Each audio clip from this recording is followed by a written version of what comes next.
Hello, everyone, and welcome to the Survivors and Parents of Murdered Children, the podcast. This is our next installment, and it took place on April 5th at the Candlelight Vigil taking place in Brea, California. I had the opportunity to speak to someone who's dedicated his life to seeking justice and giving a voice to the voiceless. His name is Moises Castillo. He's a retired LAPD detective with decades of service, specializing in some of the toughest and most sensitive cases: homicide, and sex crimes. During his time with the department, Moises was known for his tireless work ethic, his compassion for victims, and his unwavering commitment to justice. Even after retirement, he continues to advocate for families and communities impacted by violence. It was an honor to speak to him. I mean, this guy has some career highlights here. He was involved in the juvenile narcotics school buy program in 1992, after just becoming a full-time officer in 1991. And he was promoted to detective in 1998. And I can tell you right now, that is very fast. He's very committed at this point. Detective in the Newton Sex Crimes Division, later joining the Robbery Homicide Division Rape Special Section. And he was marked by dedication to helping survivors of sexual abuse, especially children. Folks, it was my pleasure to speak to Mr. Castillo, and without any further ado, let's get into it. This is Survivors and Parents of Murdered Children, the podcast. This episode contains discussions of murder, violence, and other potentially distressing topics. Listener discretion is strongly advised. Please take care while listening.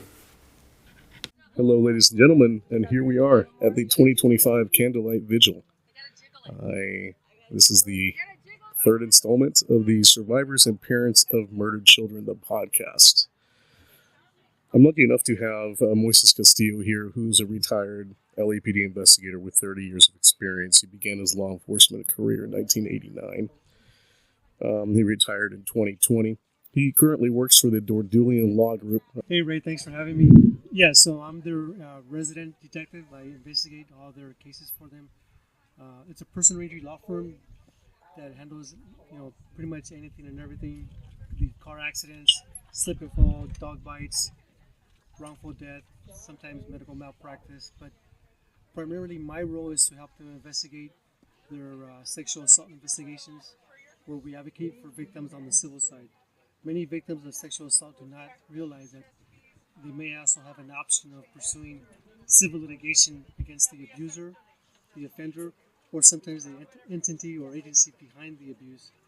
And that's where my experience of investigating sex crimes for over 20 years with the Los Angeles Police Department comes in handy. And you did sex crimes and also child abuse. I investigated sex crimes and child abuse. Okay. I didn't do them.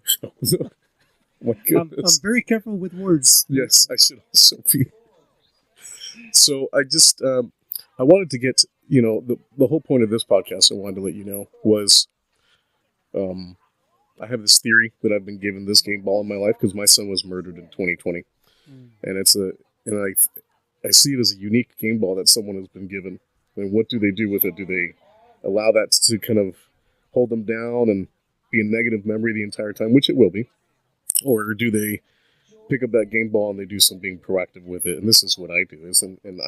I kind of advocate against the parole of convicted murderers.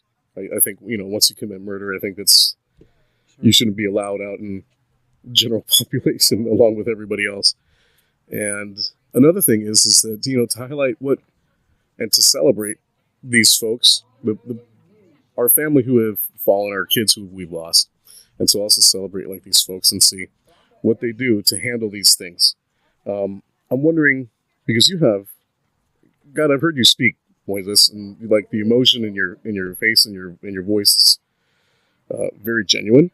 Yeah. So I'm wondering what you did. What did you do to defrag? You mean like to process? Yeah, to process because you saw everything. Yeah. You've seen it all. Yeah, well, first of all, I want to say that parents of murdered children across the board, across this nation, and here in Los Angeles and Orange County, I've met many families because of my involvement with the recall efforts against George Gascon. As you remember, Yes, I do. when George Gascon came into office, he was advocating more so for the defendants and those accused Yeah, of he was crimes. former LAPD. He should have known better. No, He exactly. should have known better than that. And I don't know. I was thinking about this on the way over here. I'm shocked that I never connected with parental murdered children, especially when I was with LAPD and I investigated crimes of physical abuse, sex abuse, and murder of children. And I didn't learn about parental murdered children until after I retired. But I'm glad I did, because this is an amazing group of people that have turned their pain and their grief into purpose and advocacy. And I'm honored to be here tonight to speak to the families and to everybody here tonight. But the way I process the trauma and the compassion fatigue and all the vicarious trauma that comes along with it is that I actually have a routine that I do every Sunday morning. Okay. And that is, when I go to church, I attend church. It's a Christian church, and during this church service, I do too. there's a portion that we call it worship time, and so there's worship time, and then there's time of prayer and reflection, and it's during that time of worship that I really literally I ask God to clean my mind and my heart of all the ugliness and the evil that I still see today, even post Moises, there is evil in this world. yeah. There is legitimate evil. And so that's my prayer. I ask God to clean my mind, my heart, but I also pray for the victims that I served in the past, because I still keep in contact with many of them. I bet you do. And I pray for the victims that I'm currently serving, because even though I'm retired, I still serve victims now in my capacity as sometimes a private investigator and also an investigator for the firm. But I also pray for the victims that are coming in the future, and they keep coming. And I think it's that's allowed me to continue to do what I do for as long as I've been doing it, because actually many people ask me that question, and I give them this answer. And it is my faith, my family, my support, and this process that I have every Sunday. And sometimes I cry, and sometimes I just let it out. And as I was getting ready to as I was preparing my message for tonight, I got emotional. So I'm hoping that when I speak tonight, that I'm able to finish it in such a way that's honoring to the victims and their families. Oh, that's amazing. Just hearing you speak, I can tell already. So I myself, I also go to church, East Side Church in Anaheim, and I get a lot from it. The sermons are very impactful, and I think I'm a very emotional guy too, and I cry during almost every sermon, because there's always a piece of it that impacts me greatly. And I brought this up on a previous broadcast, but we had a pastor deconstruct the word depression, which is something that a lot of us kind of suffer from. I'm diagnosed major depressive disorder also. So, but he rearranged the word, every letter in depression, and he rearranged them, and it said, "I pressed on." And I think that was such a strong message, because he didn't leave any letters out. He included everything, and it all became a different phrase. Rather than a word that brought you down, it was a phrase that gave you an opportunity to be lifted up at that point. Well, absolutely, because I could tell you that in 2016, it was my worst year in my life as far as my career with LAPD. I hit that depression deep. I mean, I literally felt it. I recognized it. And for the first time, I actually wanted to turn to alcohol to escape it. And I don't drink. What happened to you, Moises? Do you mind me asking? No, it was just... Was it just a case, or was it all of them? It was all of them. I had 3 homicides back to back that were very tough, very emotionally connected to the victims and their families, and advocating for them and getting justice. And I also had the youngest victim of my sexual assault. This is what I've heard you speak about. And that just really, back to back, that one case happened on, during the summer of 2016, and then on Halloween. What happens after Halloween? We get Thanksgiving, And Christmas, New Year's. Yep. Man, I just couldn't do it. I could not celebrate.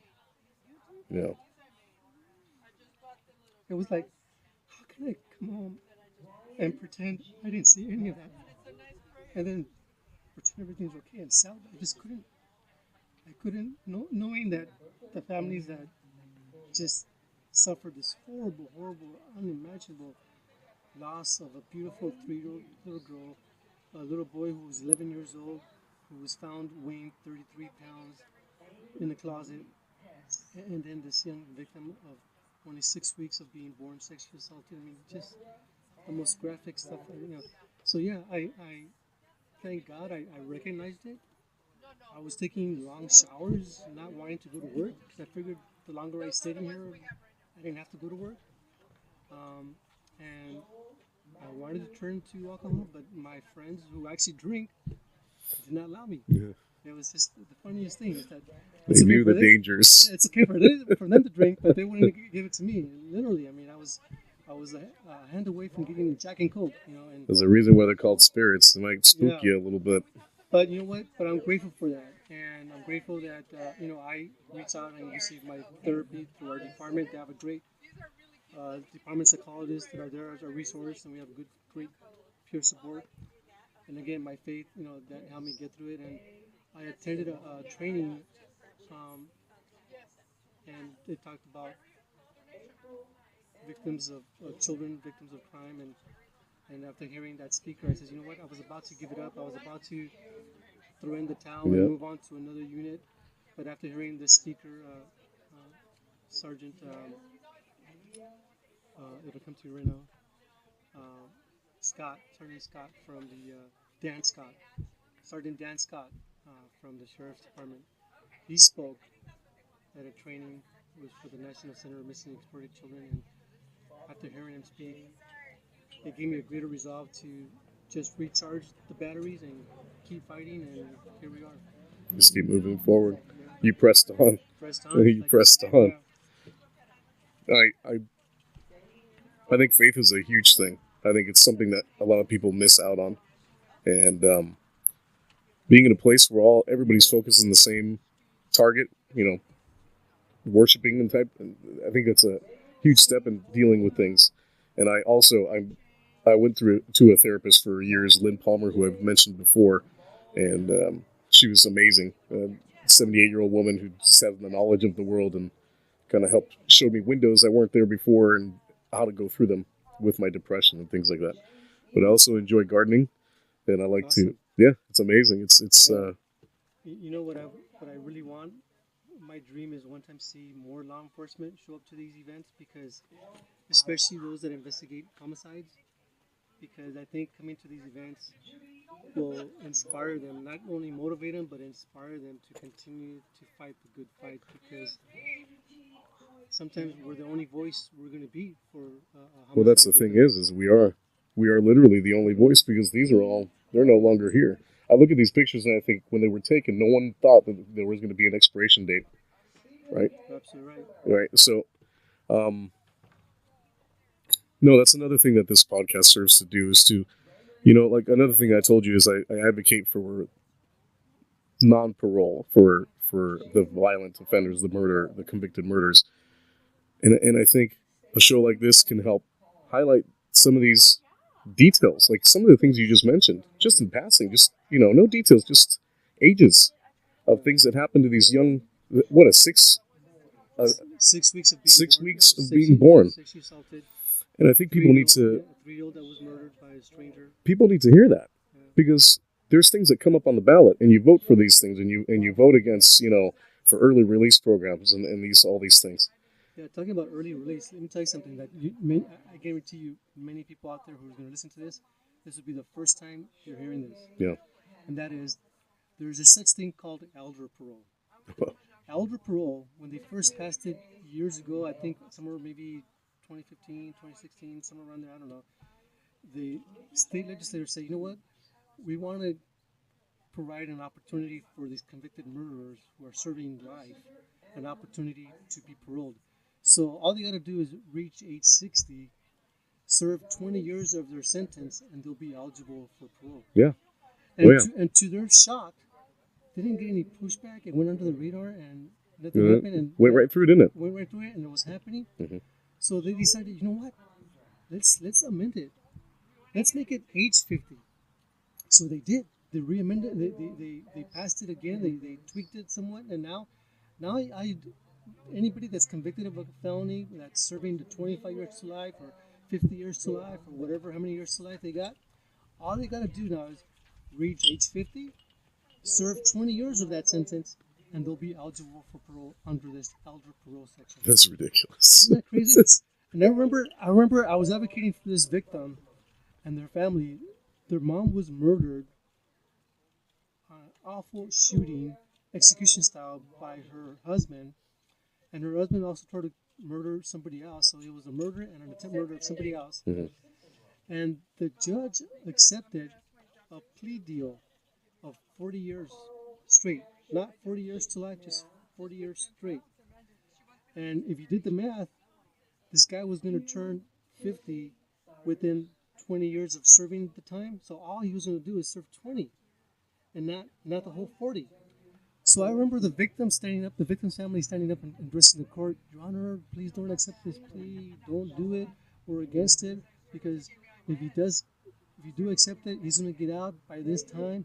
And the victim's family told the judge, he's going to be getting out. He'll be getting out in 20 years. So then the judge turns to the prosecutor and says, Madam Prosecutor, can you please tell the victim's family that that's not correct? He's going to have to do a hard 40 before he's eligible for parole. And then the prosecutor goes, forgive me, Your Honor, but no, she is actually correct. Under the statute of elder parole, Mm-hmm. he will be eligible to release, as she indicated. And the judge uttered these words. I'll never forget it. He said, I did not know that. And that's the judge. So if the judge did not know that at that point, I guarantee you many of your listeners, voters of this state, voters of these counties, had no idea that this happened. I'm praying that somebody gets into the state legislature, and revokes this bill, because this law, because it's awful. Yeah, because that's a carte blanche. That applies to everyone. Everybody. I mean, they were trying to remove the death penalty, and anybody that was convicted of death.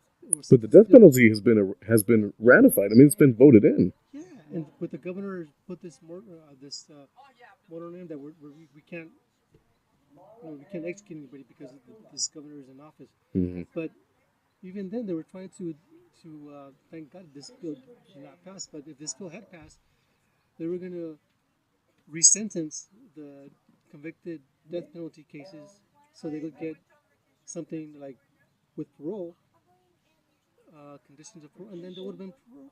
So it's like, I don't know why. I don't know how this happened. The details of some of these murders, Moises.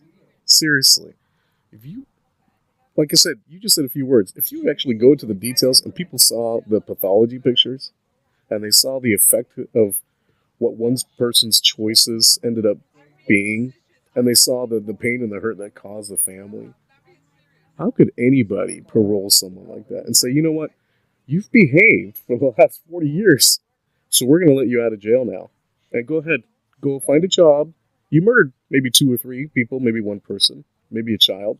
That's fantastic. We trust you to go out in public and be a productive member of society. It's just shocking to me. No, it is, and I hope that people take it to heart and vote with knowledge of who they're voting for, because Right. the wrong people are getting into office, and they're doing more to advocate for the criminals and those accused of crimes than they are for victims, and that's got to stop. No, 100%. I learned in my son's own trial that the court actually paid for a private investigator on his side because he defended himself. So it paid for a private investigator to represent him and cross-examine and interview the same people and everything like that. All these things that were afforded to him. And I thought, man, we were just told little bits and pieces of information as we went on. And we were told not to post anything on social media. Don't talk to anybody. Don't communicate this to anybody. We're still an active investigation. So I myself saw the very one-sided support, So looks like we're getting ready to launch the services here. So I'd like to thank you for your time, Moises. Thank you so much. Well, absolutely. Thank you for having me, Ray, and I appreciate it. And I'll be more than happy to share this podcast on my platforms. I say it's a gift and a curse because I do have some following, but sometimes I get these people that are just you know they just say I gotta pray for them. It's okay. but It's okay. but anyways, this is important, and we want to get the word out. So I hope people out there that listen to this, you never have this need to receive the advocacy and the support of parents of murdered children, because it's a club that or a group that we never want to be part of. But once we're there, I gotta tell you, I see the love and support you guys give one another, Yeah. and I see how you guys really lift each other up, and it's really amazing to watch. So Thank you so much. So, just a plug for the GOCPOMC.org. That's the Greater Orange County Parents of Murdered Children.org. That's where you can go to and find the schedule of the support meetings. They happen to be every other Wednesday in Orange County. I hope that everyone has enjoyed listening to this. Everyone has enjoyed listening to Mr. Castillo Moises' information. And thank you so much for your time. yeah, thanks, Ray. You know what? If you want to reach out to me, they could find me on Instagram. Yep. My handle is Detective Moises Castillo, or my website is MoisesCastilloInvestigations.com. There you have it, folks. Thank you so much, and we will talk soon.